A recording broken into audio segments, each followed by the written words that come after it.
Hello, everyone. Today we're going to be talking about procedural text, otherwise known as how-to writing. A procedural text informs your audience how to do or make something. We're going to do a procedural text project over the next couple of days where we are teaching people how to build a snowman. Okay, so I'm going to go through the different slides that you're going to be completing just to give you kind of an overview of the lesson. Okay, the first day, which is today, you're going to get to build your snowman.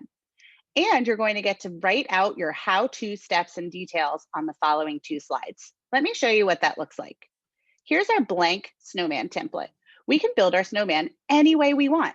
Make sure that you drag this bottom bar all the way over and all the way this way so that you can see everything that's available for building your snowman. You can build your snowman any way you want. You can even build him in a really silly way, right? Like we could give him a scarf here, and maybe he has another scarf around his waist. And we can give him one stick arm that looks like this and one stick arm that looks like this. There's lots of different choices from, from mouths and eyes over here.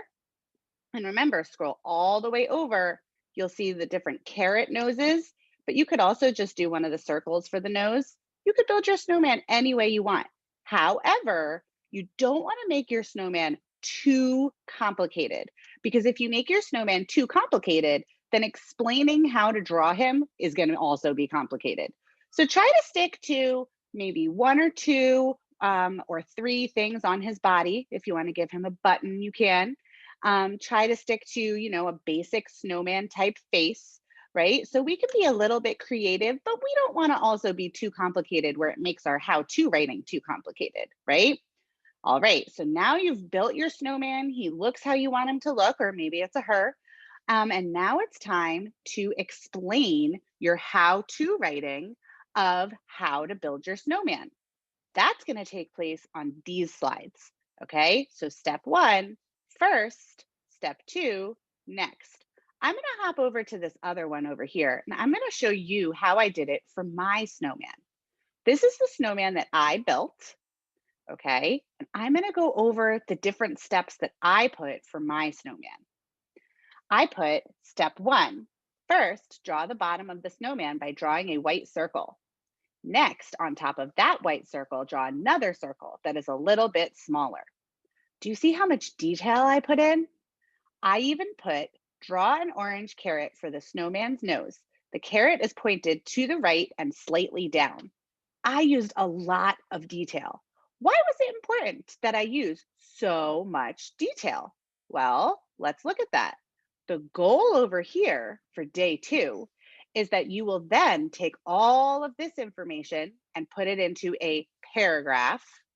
But then the next day, guess what gets to happen? Your teacher is going to read your description, and your teacher is going to try to build the snowman based on your description, right? So your paragraph about how to build your snowman is going to be here, and the teacher is going to follow the directions to build the snowman. How do you think it's going to go? If you don't have a lot of detail, your teacher might have trouble building your snowman. But if you put a lot of detail, your teacher will be able to figure out how to put your snowman together. So once again, you're going to build your snowman first, then you're going to describe the steps. That's it for the first day. Then on day two, you're going to put all of that information into a paragraph, and there will be another video explaining how to do that. And then on day three, your teacher gets to try to build your snowman, and you want the snowman that she builds or he builds to be as close as possible to the one that you have. So this is going to be a true test of how important it really is to include as many details as possible. So get ready to build a snowman and get ready to explain how. Have a great day.